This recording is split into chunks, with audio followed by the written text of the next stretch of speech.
নবীজি মোজারে দিতে পারতেন, মাঝি দিলেন, অতীতের পাস্ট দিয়েছেন কেন? তার মানে কোন পরিবার, সমাজ এবং রাষ্ট্রে যদি কোরআন বিজয় থাকে, ওখানে হালালকে হালাল মানা আর হারামকে হারাম জিনিস ছেড়ে দেয় সহজ। যেই সমাজে, যেই দেশে কোরআন বিজয় নেই, ওখানে হালালকে হালাল জানার পরও আপনি মানতে পারবেন না। এক কথা বলছেন না? হারামকে হারাম জানার পর আপনি ছেড়ে দিতে পারবেন না। নাকি জায়গাগুলো দেশে নেই? নষ্ট হবে। আমার কাছে কিচ্ছু দেবেন না আর এখানে কথা বলবেন। হ্যাঁ, আবার কারে চা দিচ্ছেন আপনি? পেছনে যে কয়জন আছে দিয়ে শেষ করে দিন, তাড়াতাড়ি করুন। একটা ক্লাস চলছে আর উনি চা খাওয়াচ্ছে। সবাইকে চা দেন, দেন। হ্যাঁ, তাড়াতাড়ি করেন, ডিস্টার্ব করলে কিন্তু বসাতে পারবেন না। এটাকে আমি আর কি মারছি? ক্লাস চলে বিশ্ববিদ্যালয়ে, আমরা দেখি 40 থেকে 45 মিনিট। আমরা 1 ঘন্টা ক্লাস যদি নেই, 1 ঘন্টা ক্লাস নিলে কমপক্ষে 20 ঘন্টা পড়া লাগে। এটাতে আর কি মারা ক্লাস চলছে নাকি? এক ছাত্র এসে স্যারের কাছে বলছে, স্যার হয় ছুটি দেন নাই আমি গেলাম। ছুটি দেন নাই আমি গেলাম মানে? তার রোল নাম্বার কত? 82। 82 মানে ক্লাসে ছেলে মেয়ে কয়টা?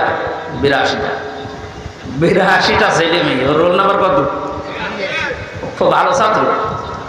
ওর জীবনে কোনো এম আছে, কোনো উদ্দেশ্য আছে? শুধু আসে, এটা আনন্দ ফুর্তি করে চলে যায়। আপনাকে ওই রকম ছাত্র নাকি? আজকে যখন এসেছেন এই প্রচন্ড গরমে কষ্ট স্বীকার করে, অন্তত 1টা ঘন্টায় যেন কিছু বাড়ি নিয়ে আমল করার জন্য যেতে পারে। আমি যে শব্দগুলো বোঝাচ্ছি খুব কঠিন কঠিন শব্দ, এতদিন আপনি শোনেননি। কোরআনে কোরআন পড়ার ব্যাপারে কয়টা শব্দ আছে আপনি জানতেন না? তাহলে কোরআন যদি কেউ বলে আমি কোরআন পড়ি, তার শর্ত মানা লাগবে কয়টা? 1 নম্বরে শুদ্ধ করে, 2 নম্বরে বুঝতে হবে, 3 নম্বরে যে বুঝবে ওই বিষয়ের উপরে তার বাস্তব জীবনে আমল করা লাগবে। এটাই ঝামেলা। আমরা জানি না এখানে এমন কেউ নেই যে টাকা ছেড়ে রাখে। যারা টাকা আসে, সুদের এই টাকা নেওয়া হারাম, এ জানে না কে? হিন্দুও জানে। কথা বলেন না কেন? এটা জানার পরও আমাদের আমল আছে। বলে এই যে 1 বিঘা জমি দেয়, 1 লক্ষ টাকা নেয়, 8-10 বছর এটা চাষ করে খায়, যখন ফেরত দেয় তখন 1 লক্ষ টাকায় ফেরত দেওয়া লাগে। এই সিস্টেম আছে না দেশে? কি নাম কি? এগ্রিমেন্ট? না না, এটা জায়েজ না। জায়েজ আছে খায় খালাসিটা, যেটা আপনি 1 বিঘা জমি দেবেন, 10,000 টাকা নিয়ে নেবেন, ওই খেয়ে দিয়ে 100,000 টাকা ফেরত দেওয়া লাগবে। এই সিস্টেম আছে? আছে, কিন্তু কম। এখন জানে যে এটা লস হবে, এটার ভেতরে আমি নেই। হারামে আরাম বেশি নাকি? ছোট্ট একটা কথা কয়েক সেকেন্ডের ভেতরে বলছি। আমার দান জিকিরি ফাইন্না লাহু মাঈশাতান দঙ্কা। কোরআনে কারীমের সূরা তাহার 124 নম্বর আয়াতের প্রথম অংশে আছে, আল্লাহ পাক বলেন, আমার নিয়ম নীতি বাদ দিয়ে, আমার কোরআনের বিধান বাদ দিয়ে যদি কেউ উপায় করে, টাকা পয়সা আসবে, চর্ম চোখে দেখবে, বহু কিছুর মালিক হচ্ছে, কিন্তু জীবনের আয় উন্নতিতে আমি কোনো বরকত রাখবো না। তাফসীরে কাবীরের ভেতরে দমকার ব্যাখ্যা লিখেছে 7টা। এখানে আলেম আছে না? দমকার 1 নম্বর ব্যাখ্যা হচ্ছে, পৃথিবীতে আল্লাহর নিয়ম নীতি, আল্লাহর আইন বাদ দিয়ে কেউ যদি উপায় করে, ওই টাকা পয়সা, ওই অর্থ সম্পদের ভেতর থেকে আল্লাহ বরকত তুলে নেয়। 2 নম্বরে ওই মানুষগুলো যখন মারা যাবে, এই অবৈধ সম্পদের কারণে এই মানুষটা বেঈমান হয়ে মরবে। 3 নম্বরে ওই মানুষকে আল্লাহ ওই অবৈধ সম্পদ দুনিয়াতে ভোগ করার সুযোগ দেবে না। এটা যে দেয় না তার বাস্তব প্রমাণে দেশে নেই, নাম ধরা লাগবে। কত মানুষ আজ অবৈধভাবে উল্টা পাল্টা করে কামাই করে টাকা রাখার জায়গা নেই, ফ্রিজে রাখে, বালিশের ভেতরে রাখে। এটাও হচ্ছে না, বানাচ্ছে বেগম পাড়া। আপনি ভোগ করতে পারবেন না। যদি এগুলো ভোগ করে যেতে পারেন তাহলে কোরআন মিথ্যা হয়ে যাবে। আর আপনার মতো নাফরমানের জন্য আল্লাহ কোরআন শরীফ মিথ্যা করবে। যেন দুনিয়াতে আপনাকে ওই টাকা ওই সম্পদ ভোগ করার সুযোগ দেবে না, এর আগে আপনি পটল তুলবেন। 4 নাম্বারটা একটু ঝামেলা, এটা বাদ যাক।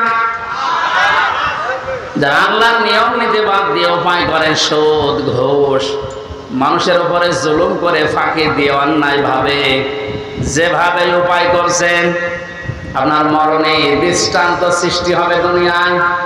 পৃথিবী সাক্ষী হয়ে থাকবে আপনার মরণে। এটাও বেশি বলে ফেললাম নাকি? আপনি কি মনে করছেন অবশ্য বানালাম একটা একটা করে? না, যেগুলো বলছি সব আমি পড়িয়ে এসেছি।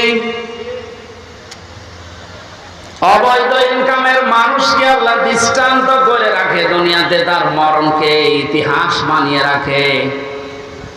আপনি এমনি টের পেয়েছেন, আমি জানি। এই জন্য আমরা সাবধান হব। জানি সবাই এটা হারাম, কোরআন থেকে হাদিস থেকে পড়েছি, জানার পরও যে লোকটা মানে না, ওর কোরআন পড়া হয়নি।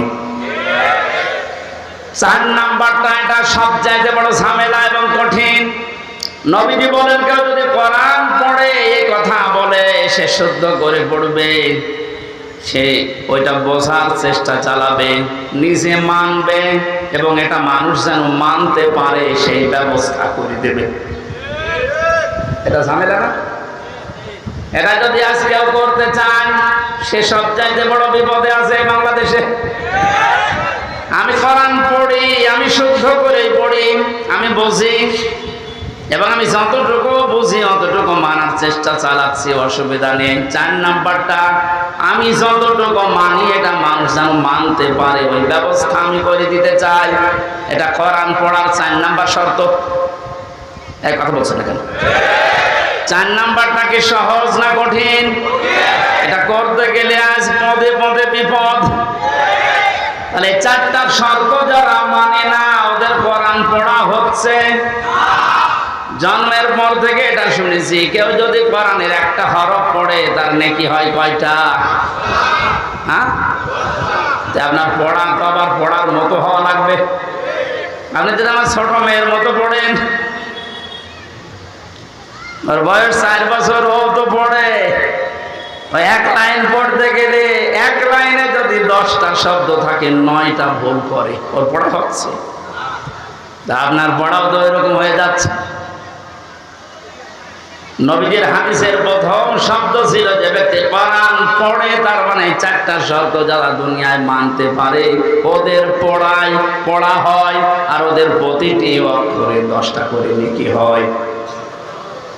দ্বিতীয় শব্দ ছিল ফাস্তাযহারাহু, কোরআন পড়ে শেষ করে দেয় না, যে ব্যক্তি কোরআনকে ইজহার করার চেষ্টা চালায়।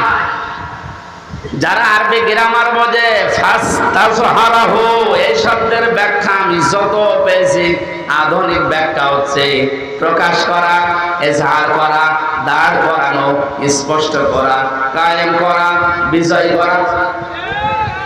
কোরআন যারা পড়বে ওই 4টা হক অনুযায়ী এবং কোরআনকে বিজয়ী করার জন্য যারা চেষ্টা চালাবে, এই সংখ্যা বাংলাদেশে কম না বেশি?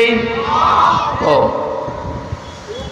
একটা জরিপ পেয়েছিলাম, এই দেশের 100 জনের 15 জন মানুষ শুধু মন থেকে চায় যে কোরআনে কারিমে দেশে ফাস্তাযহারাহু এটা বিজয়ী হোক, আর বাকি 100 জনের 85 জন শুধু টানা নানায় আছে।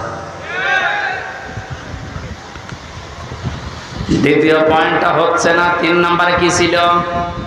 ফাহাল্লা হালালাহু ওয়া হারামা হারামাহু, যে ব্যক্তি কোরআনকে ইজহার করতে পারে, এই ব্যক্তি হালালকে হালাল মানবে, হারামকে হারাম জেনে ছেড়ে দেবে।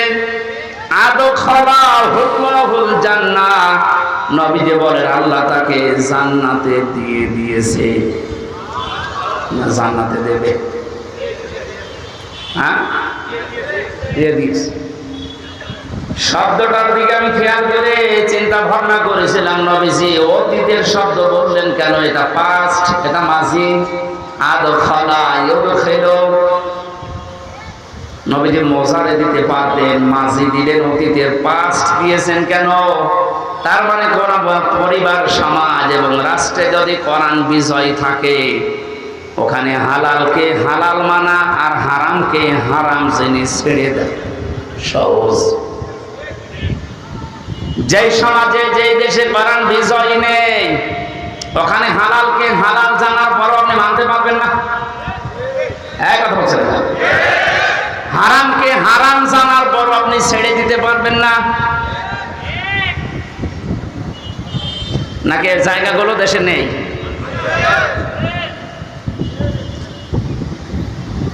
এই জন্য প্রতিটি শব্দের আগে দেখবেন ফা দেওয়া আছে। মান ক্বারাল কুরআনা ফাস্তাযহারাহু ফাহাল্লাহু, সব ফা দিয়ে আরম্ভ।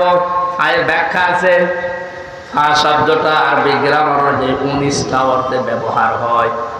এখানে যে ফা দিয়ে নবী যে বাক্যগুলো আরম্ভ করছে, প্রতিটির পেছনে লুকিয়ে আছে আগেরটা যদি মানতে পারো পরের ফল দেখতে পাবে। তা আপনি কোরআন পড়ছেন কি করে? আপনি নিজে এবার টের পান চারটা শর্ত মিলছে না। কোরআনকে এজাহার করার জন্য, বিজয় করার জন্য আপনার কোনো কার্যকারী ভূমিকা নেই। তাহলে হালালকে আপনি হালাল জেনে মানবেন কি করে? হারামকে হারাম জানার পরে ছেড়ে দেবেন কি করে? আদখালাহুল্লাহুল জান্নাত করে এরপরে শব্দে পেয়েছি ওয়াশাফাআহু ফি আশারাতিন মিন আহলি বাইতিহি কুল্লুহুম ক্বাদ ওয়াজাবাত লাহুন নার। বিশ্বনবী বলে, সত্যি যদি আল্লাহ রাব্বুল আলামিনের হারামকে হারাম জানার পরে তুমি ছেড়ে দিতে পারো, হালালকে হালাল জেনে আঁকড়িয়ে ধরতে পারো, আল্লাহ তোমাকে শুধু জান্নাতে দেবে না, তোমার সুপারিশে পরিবারের 10 জন মানুষকে জান্নাতে দিয়ে দেবে। যাদের উপরে জাহান্নাম অবধারিত হয়ে গিয়েছিল। তাহলে যে কোরআন শুনতে এসেছে আপনি বুঝলেন এর মর্যাদা কোথায়? আল্লাহ পাকে হাদিসটা আমাদের প্র্যাকটিক্যাল লাইফে সেট করার তৌফিক দান করেন, আমিন।